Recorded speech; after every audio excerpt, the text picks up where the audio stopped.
The Abominable Love, a novel by Dr. A. Ahmed. This is an intriguing epic story which resonates with love, resilience, courage, and sacrifice. Copyrights. All rights are reserved. No part of this book may be reproduced, stored in a retrieval system, or transmitted in any form or by any means without the prior written permission of the author, except by a reviewer, who may quote brief paragraphs for a review to be printed in a public newspaper, general magazine, school journal, or university article. This tale is a work of fiction, but the entire novel is based on a real love story between an Arab girl and an African boy. All names, characters, places, and events are either the product of the author's imagination or used literary. Therefore, any resemblance to actual people, living or dead, events, or locales is merely coincidental. Chapter 1. The Bastard Child. On a particular Friday morning, an extraordinary event took place in the Almadon neighborhood at the city of Gadaref in the eastern region of Sudan. It had been considered an unusual event because it had never happened before in that city. The night before it was special because the son of a rich and noble man had married the daughter of a poor and good man. 15 cows, 3 camels, 10 calves, 25 sheep, and countless number of chickens and pigeons were slaughtered to feed a big number of guests. 5 famous singers from the capital city of Sudan were brought to sing at this wonderful wedding ceremony: Muhammad Wardi, Zidan Ibrahim, Syed Khalifa, Asha Al-Falatia, and Muhammad Al-Amin.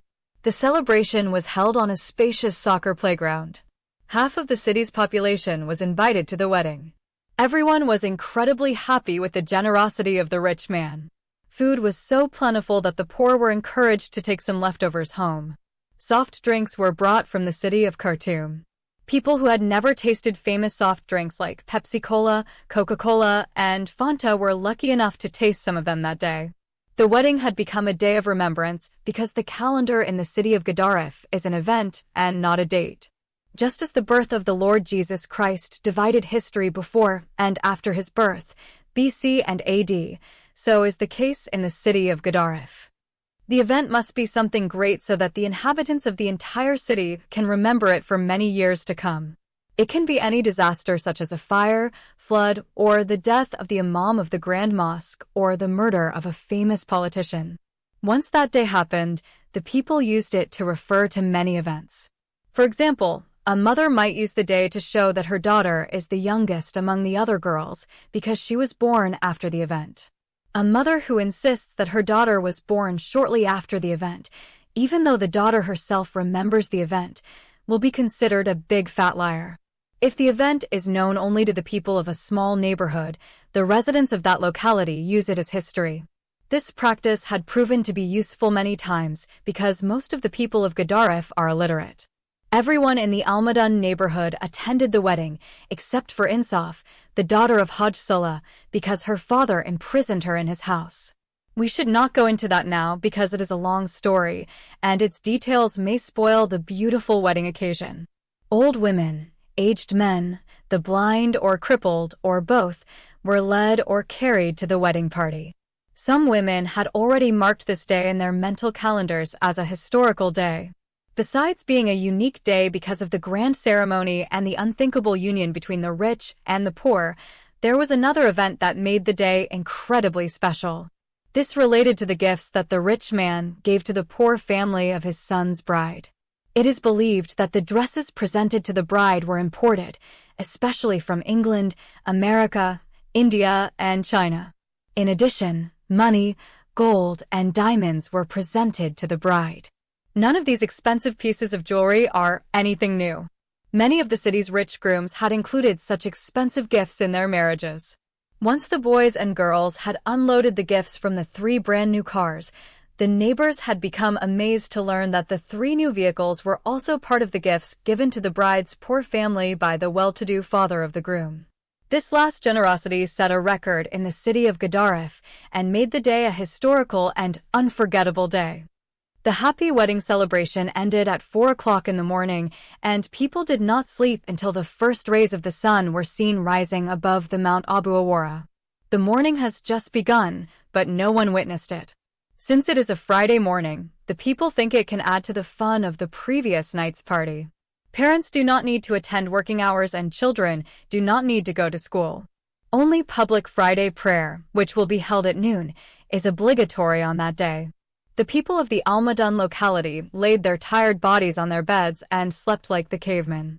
The barking of dogs, the crowing of roosters, and the loud voice of the muezzin from the high minaret of the mosque calling the worshippers to the morning prayer did not wake people from their deep slumber. It's a summer morning. It was 7 o'clock sharp when the stillness of that morning and the peaceful sleeping of the people has been suddenly disturbed by a loud woman shouting. Her screams resemble the shout of the archangel Israfil at the last day of resurrection, which has forced every sleeping person to wake up from their heavy slumber. However, none of them opened their eyes or moved any part of their bodies until the woman repeated her screams 100 times and more. The woman continued to scream, and the sleepy people were forced to wake up from their deep sleep, which was like the sleep of the people in the cave. People have been trying to find out what kind of help she needs. A disobedient wife has been beaten by her angry husband. A lecherous girl got hammered by her furious father. A stranger has raped a young virgin woman. When those possibilities have not matched the shout of the screaming, the people have been forced to lift their tired bodies. Yet none of them moved their feet. Any usual explanation would have saved them the trouble of getting up early to rescue the woman. Even if her voice is stopped in a murder, it could be a good excuse for everyone to justify their unnecessary involvement in an honor killing. But the woman's screaming voice continued, like a fire alarm that could not go off unless someone turned it off. The boys, who always love adventures and look for troubles, responded first. This is not because young men are always helpful, but because they look for incidents like this, so their beloved girlfriends can be released from their home confinement. Fire, robbery, murder, or the sudden death of a neighbor is a good opportunity for lovers to meet each other without being noticed by their strict families. As a result, many doors sprang open, and boys left their homes and headed towards the place from which the woman's voice was still screaming. Behind them came the old folks. Those old men are fully armed and equipped with white-bladed indigenous weapons such as swords, axes, spears, sticks, and whips, in anticipation of any potentially fatal encounter with the offender. Next to them come the married women with their children and dogs. The last people in line behind them are the teenage girls. This time not only the girl Insaf is left behind in home detention, but also the blind, lame, deaf, and mute. The screaming woman was not found in the house as was supposed. She was found inside a creek, kneeling, spreading dust on her head. It is a seasonal stream which becomes full during the rainfall in autumn. Now it is dried up because it is summer season. Large crowds of people gathered on both banks of the creek. Then the people tried to find out why the woman was terrified, but they couldn't. Some have reached the hasty conclusion that the woman is crazy. If that is the case, the people would have cursed her and cursed the day in which she was born, and then return home and resume their sleep. This conclusion has been called into question when the woman pointed to a small piece of rusty metal lying in front of her. However, this does not explain the mystery. A brave adventurer is needed to go down to the creek and view this unknown piece of horror. That small body of metal has become like the giant Goliath for the residents of the High Almadon and Hilat al-Thora neighborhoods. No one in the crowd was brave enough to face that giant which was hiding behind the rusty metal. To solve the mystery, some inhabitants tried to communicate with the woman. Their short conversation did not help because the woman was a Falatia and did not know the Arabic language. Her family was originally from Nigeria, so she could not speak Arabic, nor anyone could speak her heavy-accented African language. When it became clear that nothing could solve the mystery, a man was seen slowly, cautiously, and fearfully entering the seasonal creek that was known as Khor Abu Faraga. There was an eerie silence for a few minutes. Even the terrified Nigerian woman had either lost her voice by then or was afraid of the bold man. Even though she was silent, her right hand still pointed at the little piece of horror. The bold man walked with his big stick towards the small unknown body of fear. Onlookers have counted his steps for centuries. His long beard and big mustache distinguished him in front of everyone. Although he is considered the most religious man in the region, No one accepts him as the most righteous and pious person. The people of the neighborhood respect him, not out of reverence, but out of fear. Women used to mention his name to frighten their children when they became naughty and stubborn. He carries a large stick as if it were a double-edged sword. With this long staff, he could divide the Red Sea and kill the fire-breathing dragon if they tried to block his way. Hajj Sullah al-Junayd, whom people call Abu Shanab because of his big mustache, was the one who took this elevated risk and went down into the creek to confront that terrifying tiny thing. He is the father of the girl Insaf, who has been grounded inside her home for more than 6 months. When he reached the frightened Nigerian woman and saw what was under the small piece of rusty metal, he dropped his huge staff and fell to his knees. Then he placed his left hand on his head and his right hand on his heart and pronounced the Islamic Shahada, "I bear witness that there is no God but Allah. I bear witness that Muhammad is the messenger of God." Abu Shanab repeated the Islamic creed 3 times before revealing to people the reason for his astonishment. Walid Haram, or a bastard child, the man with the longest mustache in the world, shouted loudly. If Hajj Sullah had announced the death sentence for everyone standing there, people would not have been affected emotionally, ontologically, and morally to such a great extent. Some of them tried to chant the Islamic creed of martyrdom, but their voices failed them. Some started sweating and muttering garbled words. Some lost their senses, and their limbs were paralyzed. For a while no one could say anything until another brave old sheik was heard cursing Satan loudly. "I seek refuge in God from the accursed Satan." Then the second bold old man went down into the creek and confirmed the scandal. Immediately, the teenage girls were kicked out by their fathers and brothers. There were no parents who would like their unmarried daughters to see such a bastard child who was born out of adultery and got contaminated by the nasty scandal. The married women and underage girls had also been forced to retreat by their husbands. Only the brave hearts among men stood their ground and watched the dead infant. As for the other men, they stood far away and continued to repeat the Islamic Shahada and curse Satan. Until the police came at 12:30 in the afternoon and removed the dead baby, people surrounded him. However, none of them dared to touch him. When the murdered infant was taken away in an ambulance, people dispersed. On that day, no one went to the mosque to perform the public Friday prayer. The men gathered in groups and discussed the scandal. In the meantime, the women started coming forward with many stories and accusing many innocent girls. By evening, the number of accused girls had gradually decreased until it was limited to 1 girl. Talkative and noisy women and gossip mongers had presented many arguments and evidence to support this conspiracy theory. First hypothesis: who didn't attend the wedding last night? Daughter of Hajj Sullah al-Junayd. Hypothesis 2: who has not been seen for 6 months? Abu Shanab's daughter. Hypothesis 3: who is in love with an African boy? Insaf Sullah al-Junayd. Conclusion: therefore, Insaf, the daughter of Hajj Sullah al-Junayd, is the mother of the murdered Walid Haram, or a bastard child. This is how women interpreted the scandal of the murdered illegitimate infant and came to a hasty conclusion. When the sun of that fateful Friday was seen setting below the horizon, it was unanimously agreed that the imprisoned teenage girl, Insaf, the daughter of Hajj Sullah al-Junayd and Haja Amina, was the girl who gave birth to Walid Haram, or a bastard child, and this event became an unforgettable and historic day. Chapter 2.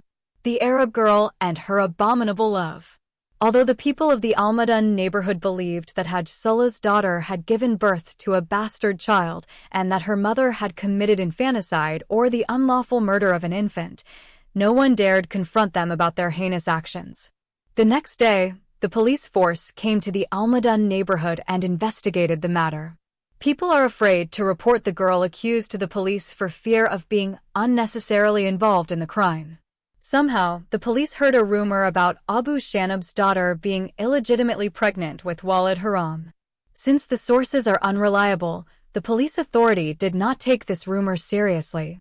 Regardless of what people said and believed, let's get to the facts and investigate the terrible crime. Insaf is the only daughter born to Hajj Sullah and Haja Amina.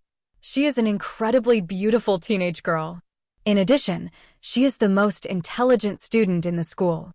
But as the people of Gedaref say, if the wood does not have a slot, it will not make a sound. The truth of the matter is that Insaf loved someone before her father locked her inside his house. Love began when the two met while returning from school one day. Several girls saw Insaf talking to the boy and reported it to their school principal first. The school administration questioned her about the love affair, but she strongly denied it. However, the girlfriend continued to meet and talk to her lover. They would meet every day and whisper their feelings to each other. Insaf knew that her love relationship with the boy would not end in marriage because she was an Arab girl and the boy was African. Therefore, from day one, Insaf knew and understood that she had fallen in love with an unmarriageable lover. However, she decided to continue their relationship until her parents found a suitable Arab young man and married her to him. This may seem unbelievable, but Insaf knew that her Arab father might marry her off to a dog or a pig, but not to an African Negro boy. But the gossip that reached Insaf's neighbors went beyond just meeting and talking. Some girls swore by the blind of their eyes that they had seen the African boy taking Insaf many times in his beautiful car, heading towards the wilderness and both having sex in the open, as beasts do. Some of her girlfriends swore to God that she often left her lessons and went with the African boy to an unknown destination. The rumors continued for a long time before it finally reached her parents. The woman who broke the sad news was neither a relative nor a friend of the family. This resulted to a quarrel between the woman and Insaf's mother. The woman asked Haja Amina to discipline her bad daughter first, before blaming other innocent girls. When Haja Amina challenged the woman and claimed that her daughter was the best and well-behaved girl in school, the woman revealed the love relationship between Insaf and the black African Negro boy. The mother immediately reported the matter to her husband, and the following corrections were applied to Insaf. Firstly, she was prevented from going to school by her angry father. The father swore by God and by divorcing his wife that his daughter would never go to school again. Secondly, Insaf's hair was completely shaved off and she became a bald girl. Thirdly, she was prohibited from having any social contact, which is why she was imprisoned for 6 months inside the house. Fourth, Insaf was recircumcised even though her genitals were mutilated when she was 4-year-old. This second female genital mutilation was done because the mother and father believed that the circumciser who circumcised her might not have done an excellent job when she mutilated her genitals when she was a 4-year-old child. Islamic female circumcision includes removing the entire clitoris, cutting off large parts of the labia majora and labia minora, suturing the girl's pussy from top to bottom, and leaving a small hole that allows the Muslim girl to urinate. The World Health Organization says that female genital mutilation, or FGM, is the removal of the seal of the labia majora and labia minora together after removing the entire clitoris. Fifth, an important test was conducted on Insaf to find out whether the discrediting information that says the Arab daughter committed a crime of adultery with the African Negro boy was true or not. The test is not a pregnancy test because that in itself would be a scandal. It's a virginity test. Her mother and other trusted elderly women, who were close friends and neighbors, secretly conducted the test, which is a local test in which the girl is stripped naked and asked to immerse her body in a basin filled with water. She is then asked to stop any movement and hold her breath. The women then perform the virginity test. They checked the surface of the water to see if there were any bubbles, and when the women were completely satisfied that there was not a single bubble on the surface, the girl had passed the test. These stupid Muslim women believe that the pussy in which the hymen has been penetrated. By inserting the penis into it even once, it will absorb some water and create bubbles. When Insaf's mother was satisfied with the repeated results of the virginity test, she moved to the second step. This is a step that has to do with the heart afflicted with love. Parents believe that love before marriage is a profoundly serious disease and requires a long time to recover from it. The only cure known to them is complete separation from the African boy she loves. In addition, their daughter should be married off to another Arab man as soon as possible. The Arab person chosen to replace the African Negro lover is Insaf's cousin. This cousin had been pursuing her for a long time, but she rejected his love. His cousin Insaf hated him and told him frankly that she would rather die than marry him. However, after her forbidden love affair with the African boy, her father approached her cousin and encouraged him to come and ask for Insaf's hand in marriage. The cousin's family came and asked for her hand in marriage to their son. The father agreed to their request, and thus Insaf and her cousin were officially engaged, and their wedding date was set. For these reasons, Insaf lived under house arrest until the historic day came when a bastard child was born and killed, and Hajj Sullah's imprisoned daughter became the scapegoat. Chapter 3. The Wedding of the Old Man and the Teenage Girl. The second rumor passed from one mouth to another until it finally reached the ears of Insaf's prospective mother-in-law. This woman is not happy with the engagement of her son with Insaf and considered it a way to get rid of the fallen girl. She understood the engagement was a plot orchestrated by the father and mother of Insaf to get rid of their bad daughter. She determined to sabotage it before her innocent son falls victim in its carefully concocted trap.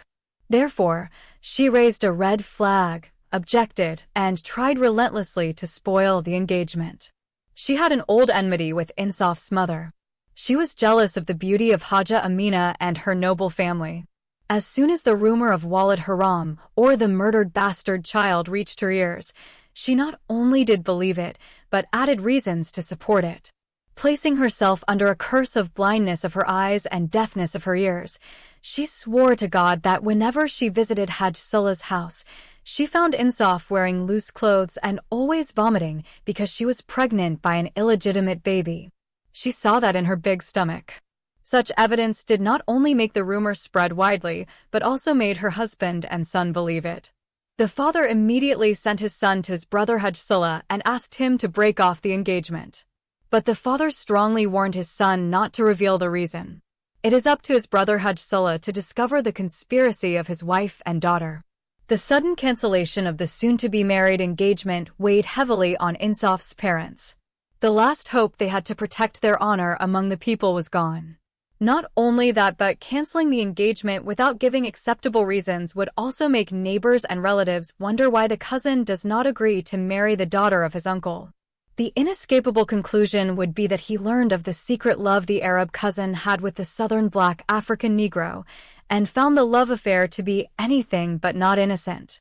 He might have discovered that Insaf was not a virgin and had given birth to a bastard child.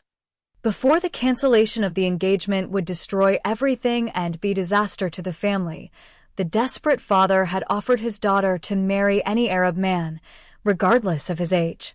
He said that even if he were married and had more than one wife, he would give him his daughter. But no Arab boy or married man came to ask for Insaf's hand in marriage. The scandal of her falling in love with an African Negro boy, committing adultery with him, giving birth to a bastard child, and killing him is too big for any Sudanese Arab man to accept. However, as Insaf's parents grapple with these fears, a glimmer of hope emerges. It is the engagement of the socially rejected girl Insaf, proposed by Hajj Taha. He is an old geezer, and his youngest daughter is married and has 4 children. He has 3 wives, and his 4th wife recently died. Islamic law allows him to add another woman to his harem if he so desires. He is an extraordinarily rich Arab man. He heard all the rumors about Insaf and believed them completely. However, the pleasure of having a beautiful teenage girl like Insaf to fuck in his bed every night made him compromise his moral principles. He expected that Hajj Sullah would gladly accept the engagement to get rid of his bad daughter, who was exposed to the scandal of adultery, pregnancy, and delivering Walid Haram, and then killing him. His predictions proved correct, and Insaf was officially declared his fiancé. Before the ugly rumor and his 3 Muslim wives spoiled the engagement, Hajj Taha and Hajj Sullah performed the marriage contract in the mosque. The Islamic halal marriage was conducted by the imam of the mosque with 2 Muslim adult witnesses, along with the groom Hajj Taha and the bride's father, who is her official guardian. Then the father-in-law agreed not to hold a celebration because his daughter's groom is a married man with 3 Muslim wives and many sons and daughters and grandchildren as well. Therefore, the new groom was invited to come to his bride's house at any time at night and consummate his marriage with her. After that, he can take her home, and she will be his fourth Muslim wife. According to the marriage custom, unless the groom sleeps with his bride in her parents' house, he cannot take her to his residence. He must have sex with her as a virgin in her family's house and break her hymen. That evening, the new groom, Hajj Taha, left the mosque and went to his home. Before leaving, he promised his fourth Muslim wife's father that he would come late at night to sleep with his new bride. For Hajj Taha, it is not a big deal to spend a night with a young woman as a halal Muslim wife. He has many of them, some of whom traveled to the world of the dead due to their old age, and he divorced many of them to replace them with others. But on this wedding day, he had a different feeling. He not only feels that he has a new wife, but a young and beautiful bride with big buttocks and breasts like spears. He thinks he fell in love with her before he slept with her. She will rejuvenate his old age and make him feel like a young horny man again. He does not worry that she is not a virgin. This would make things easier for him and save him from the trouble of fighting with the girl over her virginity. She would be pleased to be honored and protected by his wealth and noble name. Who dares to point the finger at her when she comes to his house? She was no longer called Insaf the fallen girl, but rather the virtuous wife of Hajj Taha. The groom swore to God that the tongue of every man or woman who spoke a bad word against his new bride would be cut out by his knife. The old man's memory went back to a few years ago when he saw Insaf for the first time. She came to play with his grandchildren. She was just a child of 9 or so years old. He remembered seeing her small breasts like a pair of tiny lemons. She was naughty and played like a boy. She climbed his big Nima tree like a monkey. He also remembered when he saw her again while returning home from her school. He had to ask his friend Hajj Radwan who she was. By then, she had grown into a beautiful teenage girl. She was ripe like an apple and ready to marry her and have sex in bed. When she reached them, she smiled and said in a musical voice, "How are you, my grandpa Hajj Taha?" He pretended he didn't know her. "Who are you, my daughter?" inquired the old man. "How did you forget me so quickly?" She replied, "I am Insaf, the daughter of Hajj Sulla." "My daughter, girls are like trees, they grow so fast. I used to play in your big Nima tree with your grandchildren." Then the old grandfather remembered her soft hand when she shook his rough hand. He held her hand for a long time and did not release her until she asked him to let her go. As she walked away, he stood and looked at her until she disappeared. He still remembered her sexy body when she was walking away. She was in her school uniform. Her hair was dark, long like a mare's tail, and fell below her shoulders. Her waist was narrow, evenly divided between her high, spear-like breasts and her large buttocks. Then the old geezer remembered the hadith of the Prophet Muhammad, may God bless him and grant him peace, in which he said, "God bless a hairy man and a woman with a cupped-shape ass," meaning large buttocks. Her fair legs were full and straight. They shone like gold under her skirt. Her head bowed slightly towards her left shoulder. Her eyes were large and narrowed at their corners, and she had 2 black, crescent-like eyebrows, like the eyeballs of an Indian girl. It was a sunny afternoon when Hajj Taha made this second exciting discovery about Hajj Sulla's daughter. The hot sun caused her forehead to sweat. She held a book in front of her to protect her skin from the heat of the day. Her skin was yellow like a mango. Her neck was like a bottle of ghee. Her lips were like pineapples and her cheeks resembled apples. A beautiful smile always adorned her lips. She laughed more than she talked to him. She even teased him about his poor memory. "How do you expect me to marry one of your grandchildren if you don't know who I am?" Insaf says while laughing. "My daughter, marriage is a kismet and destiny. It is written in heaven and decreed by God Almighty." Then Hajj Taha's memories of the past ceased, and he began to think about the present. What would have happened if a noble, white Arab girl like his new bride, Insaf, had married that coal-black African Negro boy? How did she fall in love with him? How did she allow him to rape her and make her pregnant with a bastard child? Before he reached his conclusion, he remembered the murdered bastard child. He was the second man laid his eyes on him. The bastard child, or Walid al-Haram, had fair skin and straight hair. Such a recollection caused a slight doubt to appear in his mind. How could a black Negro boy with hair like raisins give birth to a bastard baby boy whose hair like a ponytail? Maybe in the end, the father of the ill-gotten bastard child was an Arab guy. Hajj Taha can accept any possibility, except that the mother of the bastard child was not Insaf. His fanatical and narrow religious mentality would not conflict with the group's decision. A thick cloud of sadness filled his chest, so he took a deep breath and said, "It is true beauty is bewitched and under a curse." The old geezer performed his last prayer at 12:30 midnight. He completely concealed the news of his marriage to a new, fourth Muslim wife from his 3 wives, children, and grandchildren. First, he must visit his new bride's house, have sex with her, taste her honey makes her taste his honey. Then and only then he should declare the matter publicly after spending his first wedding night with his new bride Insaf. He determined to threaten any of his other Muslim wives with a bullet of divorce and expel her from his house if she raised any objection or accusation against his beautiful young wife. Then the aged groom wore his new clothes, meaning that the last time he wore them was 10 years ago when he returned from his 5th visit to Mecca and Medina while performing the Hajj rituals at the Haram House of Allah. He stood in front of the mirror and looked at his image on the other side. Before he put his large turban over his squared, bald head, he looked like a pig. When he put it on his head, he looked like an old red acacia tree monkey. He thanked God for allowing him to marry at his old age. Al-Hajj thought it would have been funny if God has allowed an old hag woman of his age to marry a young boy the same age as his 4th Muslim wife, Insaf. Then the old geezer thanked God loudly for his limitless and unfathomable wisdom in allowing the old man to marry an underage girl like the Prophet Muhammad married the child bride Aisha when she was 6 and fucking her in bed when she became 9. He also praised Allah for allowing the man to marry 4 wives at the same time. Hajj Taha guessed that by this time his father-in-law Hajj Sulla had already left his home. No father spends the first night at home when his daughter gets married. It's a custom and everyone follows it. When the old groom left his house that night, there was no one in the streets. Even stray dogs and homeless people were asleep. He carried his big stick and walked slowly towards his bride's house. It took him half an hour to crawl from his house to the house of his new bride. Gently and carefully, he knocked on the outer door with his finger. His new mother-in-law, Haja Amina, opened the door for him. She greeted him with a sad face. She seemed unhappy with the marriage, but circumstances forced her to accept God's portion for her only child.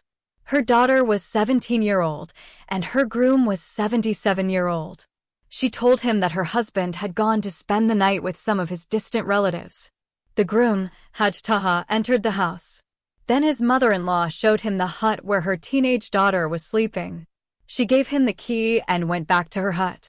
As soon as the mother-in-law disappeared into her hut, the aged groom, Hajj Taha, opened the door of his bride's hut and crept inside to consummate his marriage with his teenage bride, Insaf. Chapter 4. The African Django and the Beautiful Arab Girl. An hour has passed since the train left Gadaref City and proceeded towards east. Most of the passengers are sleeping. Many of them did not know that the train passed through the second-largest city in the eastern region of Sudan. It was 12:30 a.m. when the train arrived in the city. At 2:45 a.m., the last row of city huts has been buried in the smoke and dust of the train. Darkness engulfed the long train. It is running along the railway tracks like a giant snake, known as the bald-headed serpent. For several hours, the train continued its long journey east. It passed through many small villages and stopped in a few towns. Neither the train's loud whistle nor the screams of food and tea vendors disturbed the passengers. They are sleeping like cavemen as if they are hibernating in the heat of summer and the darkness of the night. The train is so crowded with passengers that many of them are stuffed like sardines in tins. The passengers are crammed painfully onto the wooden benches like grain sacks in trucks. New passengers were forced to sleep on the aisles. Some adventurers took the risk and climbed to the top of the train. As the morning sun shone through the compartments, the passengers appeared as ancient sedimentary rocks. Their hair and clothes are covered in dust and dirt. Although the scorching summer sun burned their skins, they remained dormant. Some of them woke up, but they were unable to move their numb limbs due to fatigue and exhaustion. They would have remained in that comatose state of silence forever if the police had not started banging on their heads. The police are checking for tickets. During the 4-day journey from Khartoum to Port Sudan, inspections take place after each main station. Due to the innumerable number of passengers, screening is carried out randomly. The inspection was supposed to take place immediately after the train left the city of Gadaref, but for an unknown reason, the checking was delayed until the train passed through Kassala city. The passengers, with much pain and effort, moved their exhausted bodies and seated themselves on the benches. In each room, anyone who was found without a ticket was fined 10 times the actual price. However, some passengers who were found without tickets were exempted due to their miserable conditions. Those who are found to be not being poor or do not have enough money to pay the fine will be arrested and detained in the train's confinement room. At the next stop, they will be handed over to the police authority for further action, which depends on the policy of that security center. They will either release them or send them to jail, but in no uncertain terms, they will not be allowed to board the same train again. When the check was over, 15 unlucky passengers were found without tickets and money. Then they were taken by the police to the lockup room. Police officer Khaled Muhammad Yahya believes that his lifelong experience qualified him to judge by looking at the face to determine whether the passenger is innocent or guilty. His eyes surveyed the 15 passengers before he began questioning them. "Why didn't you pay for your ticket?" Officer Khaled asked harshly. A young man replied, "Some bad guys stole the money I had." "Stand there. What about you, O woman?" A young woman said, "I was asleep, and when I woke up, I discovered that all my luggage and wallet had been stolen along with my ticket and cash." Officer Khaled said seriously, "Listen to me, all of you. If one of you had his money stolen, let him stand there." Of the 15 passengers, only one girl remained standing in front of Officer Khaled. "And what about you, young lady? How did you lose your ticket and money?" "I don't have a ticket or any money," the teenage girl replied. "Didn't you know that it is illegal to travel by train without a ticket?" "Yes, I knew that, but I don't have the money to buy a ticket." Before he could inquire further, Police Officer Khaled raised his head and looked at the teenage girl. For a few minutes, he fixed his gaze on her face. It seems to him that the girl has turned into a mysterious creature. The teenager has the face of a young girl, but the hair of a boy. He had never seen such a mixture of two genders before. However, this rare combination of genders not only attracted him, but also made her look like the most beautiful girl he has ever seen in his life. For some time, Officer Khaled looked at her wonderful beauty. He is lost in an overwhelming, heavenly ecstasy of admiration and remained in that divine presence forever. It is not only the girl's unparalleled beauty or feminine appeal, but her entire personality that attracted her to his being. She has a bold feminine appearance, intelligent eyes, and a stunning beauty that enchants the eyes of onlookers and attracts them towards her. Her lips are like two pieces of pineapple stuck together and pulled out slightly. Her nose is straight and beautifully curved, like Queen Cleopatra. She has dimples on her cheeks and a mole on her chin. Her cheeks, shining like pure gold, stretched out by pulling her lips forward. Above her eyes are two crescent-like eyebrows. Her eyes are half closed and revealed long suffering. She looks sad, tired, and in pain. It's not just a physical pain, it's the result of many days of abuse, torture, and harm.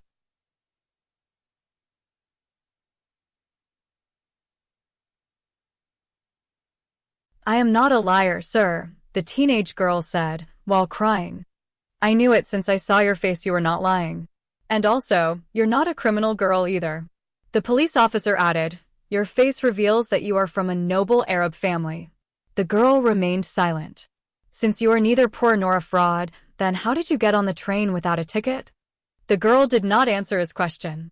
Officer Khaled felt that if he inquired further about the girl's strange life, she might burst into tears. He saw that her eyes were closed as if she were about to faint, and a few drops of tears were streaming down her rosy cheeks. Her lips were pulled back, pushing her cheeks out. The police officer was not only determined to help her, but he decided to introduce himself to her and offer current and future assistance if she needed it. Then the handsome policeman said, "I am Officer Khaled Mohammed Yahya." Then he added, "Can you please, miss, sit on this chair?" The girl sat in a comfortable chair, lowered her head, and began to look down. "Where are you from and where do you live?" "I am from Kassala City." "What is your final destination?" "Port Sudan City." "What is your name?" "Iqbal." "What is your full name?" "Iqbal Salah Al-Junaid." "How old are you?" 17 years. "Well, Iqbal, as I told you, I have no reason to doubt your sincerity. You're the first person I've ever met on this train who told the truth. Everyone standing there is a liar. Every one of them lied to me because they wanted to escape the punishment of the law. For this reason, they all have to be kicked off the train at the next station. None of them will be allowed on this train again." When the police officer came to such a conclusion about the other 14 passengers, he seriously looked at their faces and examined them carefully like an experienced police officer. None of them met his standard of a noble Arab family. He considered them all just Jingo. This word, Jingo, is a racist name used by the Sudanese Arab tribes, called the Jalaba, to refer to some Sudanese African Negro tribes who are considered backward and merely worthless slaves.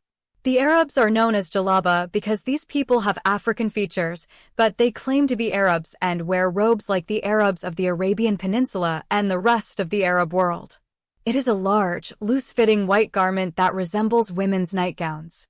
The Sudanese Arabs consider the Sudanese Gingo to be black slaves who have the right to kill them without cause, rob them of their property, enslave their women, and rape them without feeling guilty. Therefore, the Sudanese Arab police officer, Khaled Yahya, believes that if they were all placed like the Negro Django on one side of the scale and the Arab beauty, Iqbal, on the other, she would surpass them all as if she were made of gold, and the so-called 14 Django are creatures made by the Creator from clay and dirt. Some Arab women believe that God created the Django people after he created the flies. Officer Khaled said to one of his police officers, "Policeman Syed Ahmed, take these 14 Django people to the detention room. They should all be kicked off the train at the next station. Make sure you hand them over to the police at the next station and don't let any of them get on this train again." The policeman, Syed Ahmed, followed orders and escorted the so-called niggers, scammers, and cheaters out of the police office room. Now the beautiful Arab girl is left alone with the Arab police officer. He looked at her and said politely, "Now tell me, Miss Iqbal, how can I help you?" The beautiful girl looked sadly at the officer first and then bowed her head again. "This is a train ticket in your name, Iqbal Salah Al-Junaid. You can resume your trip to Port Sudan City. This is my card which has my home address and phone number in the city you are traveling to. I am a married Arab Muslim man who fears God. I believe in helping decent people who are facing insurmountable problems. You can visit my house and meet my wife and mother. I know that you are a good girl with good morals, the daughter of good Arab parents, and from an honorable tribe. If you need any assistance, please feel free to contact me by phone, write, or visit my home. I live in the transit neighborhood in Port Sudan City." When she received the free ticket and ID card, the beautiful Arab girl, Iqbal, smiled and looked shyly, her beautiful eyes full of admiration, at the handsome Arab policeman, Khaled Yahya. Officer Khaled said proudly, "You are a free girl now, and if you need any help during your journey, you can come to me here. I spend most of my time in this office on the train. I am exactly as the singer Abu Arki al-Bakit said, like Uncle Alzain stuck in this train of worry. I travel one day to the east and the other day to the west, months and years." The poetic verses that he sang to her with his mouth made her laugh and look at him through the eyelashes of her beautiful eyes. Iqbal wanted to thank the kind police officer, but she felt shy to do so. She looked at him with eyes full of affection and admiration, then turned her face and left his office. Despite the disappearance of her sexy body and beautiful face, her presence as an angelic creature who descended from the zodiac sky continued to fill the vision and being of the Arab officer Khaled, who claimed that his great-grandfather was Al-Abbas, the uncle of the Prophet. He put his left hand on his chin and held the pen with his right hand. He began to think about the insurmountable problem of the beautiful girl who appeared to him like the beauty of a new crescent or one of the virgins of paradise. He tried not to make up any hasty story about her. Now many questions are running through his mind. She had no money and wouldn't have accepted some if it had been offered to her. How could her Arab parents bear such a risk and allow her to travel alone from Kassala to Port Sudan? Is she in trouble with her family? How will she survive without food for another day on the train? How can she get from the public station to her final destination in Port Sudan? Is she a married girl or a virgin? These questions and many others bothered the Arab police officer, Khalid Muhammad Yahya, long after the noble Arab beauty, Iqbal Salah al-Junaid, left his office room on the train. Her beautiful image did not disappear from his memory until the train of worry reached Medina Port Sudan in the farthest region in eastern Sudan.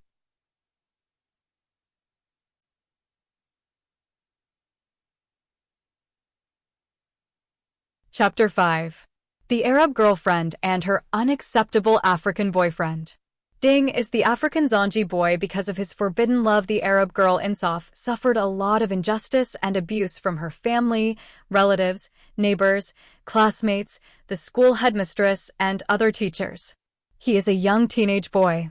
His Muslim father is originally from South Sudan and from the Dinka tribe. His Christian mother is an Abyssinian from Ethiopia. His parents' union resulted from a love affair. They fought many battles with their families before they got married. They faced opposition from both sides due to their religious differences. Ding's father is a Sudanese African Muslim man from the city of Juba, while his mother is a Catholic Christian woman from Addis Ababa city. For this reason, they faced a lot of resistance. However, their love proved stronger than any religious barrier. The fruit of this marriage union is Ding. They have no other children and do not plan to have another child in the future. Their married life went smoothly until Ding reached the age of 6. When the parents realized that their son could not belong to both religions, they began to attract him to both sides. The Christian mother began calling her son Emmanuel instead of Ding. The Muhammadan father resisted this idea and tried hard to convert his son to his religion. He sent him to a religious school called madrasa every day to memorize verses and surahs of the Holy Quran by heart. The Christian mother made it necessary for herself to take her son with her to church every Sunday. At church, Ding attended Sunday school and learned stories and verses from the Holy Bible. Ding in the Dinka language means rain. Years passed and Emmanuel Ding switched allegiances between the Christian and Islamic religions. To him, the two faiths were like two parallel train lines that never meet.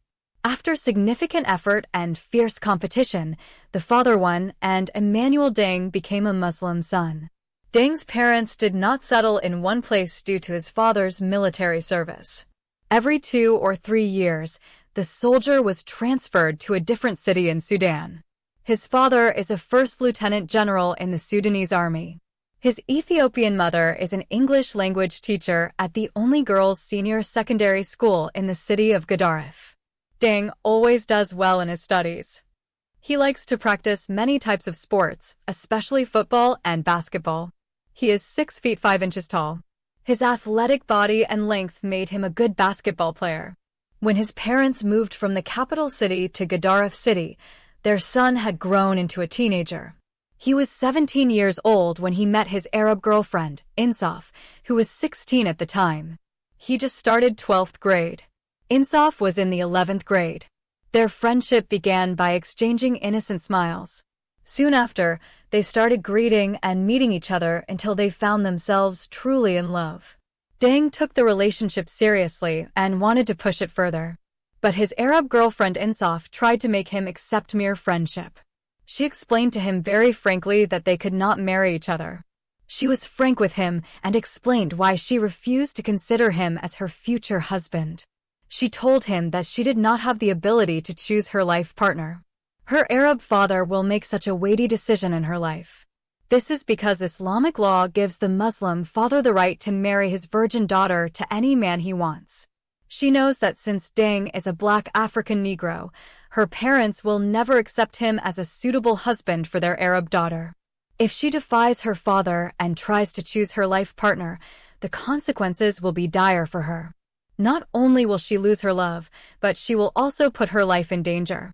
Her Muslim father will do everything in his power to prevent his pure Arab daughter from marrying an African Negro boy.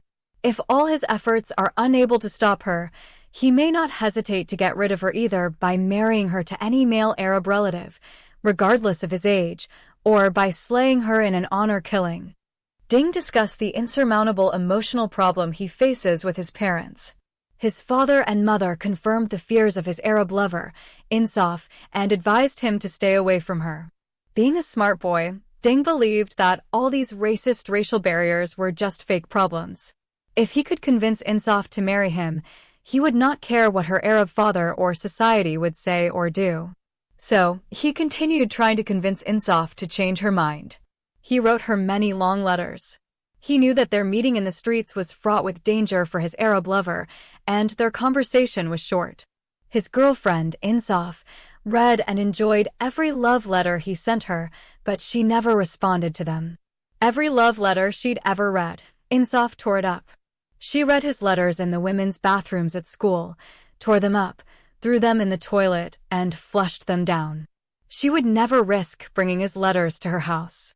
Most of his gifts to her are chocolate sweets. She ate them before she got home. The only gift that the Arab girl Insaf gave to her African lover, Deng, was her picture. She wasn't willing to give him her photo at first. However, Deng's constant requests and repeated insistence made her take this dangerous step. She gave him her small photo taken of her expired school ID card. Their risky love affair lasted an entire school year. Of course, a romantic relationship between a black Southern boy and a white Northern Arab girl is not a common occurrence in Eastern Sudan. Many girls and boys noticed the affair and tried to separate the so-called unmarriageable lovers. Some friends from Insaf girls' only school reported the matter to their principal. Some boys from Deng's all-boys school went as far as to assault him. However, the brave African boy was not intimidated by his schoolmates, and his Arab girlfriend did not succumb to the pressures of her school. Only when the news reached her parents did the beloved Insaf have to stop meeting her lover Deng. Unfortunately, the separation between them was complete and final, thus putting an end to their friendship. The boyfriend Deng left alone without knowing what happened to his girlfriend, Insaf. He had no way to contact his lover. He didn't even know where she lived. He tried to find out where she lived before the separation, but Insaf was afraid of the adverse consequences if she revealed her address to him. In this inhuman and racist way, their racial difference killed their innocent love. Their friendship has been stifled just like that illegitimate infant who was killed before he could become exposed and whose body was dumped into that seasonal creek. After the two lovers were unjustly torn apart, Deng finished the 12th grade and was accepted into the Faculty of Medicine at the University of Khartoum. He left the city of Gadaref with a broken heart and joined the Faculty of Medicine in the capital city. His parents, his father the first lieutenant general, and his mother, the English schoolteacher, submitted requests to move to the Sudanese capital, and they also moved to the city of Khartoum to accompany their beloved son. In consequence, a short and sad chapter in love was folded in that city and soon forgotten by those who knew it. However, the innocent love affair with the African Negro lover, Deng, did not end there. Rather, it continued to haunt his Arab girlfriend, Insaf, wherever she went, as if she were a disgraced young woman by a stigma of abominable love.